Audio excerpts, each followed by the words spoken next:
உங்கள் favourite TV ஷோக்களை இனி miss பண்ண தேவையில்லை. ZEE5 இல் முற்றிலும் இலவசமாக காணுங்கள், இங்கேயும் எப்பொழுதும். உங்களுக்குள்ள ஒரு ரொமான்டிக் மூமெண்ட் போயிட்டு இருந்ததுல, பேக்ரவுண்ட்ல பாட்டு ஓடிச்சு, சூப்பரா இருந்துச்சு.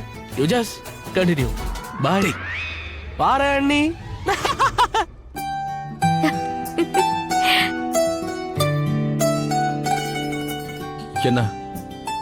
என்ன செய்யணும்?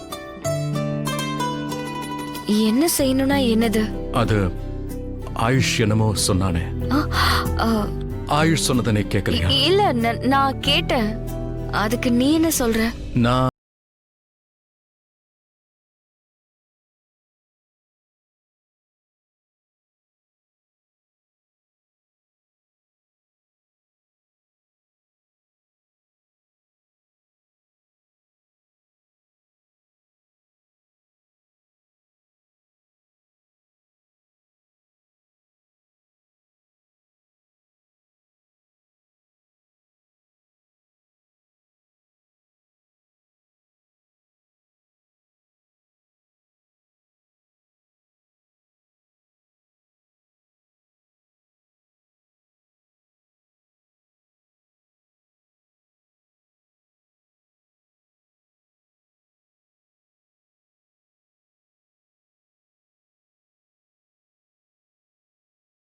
ZEE5 ஆப்பை டவுன்லோட் செய்து அனைத்து எபிசோடுகளையும் இலவசமாக பாருங்க.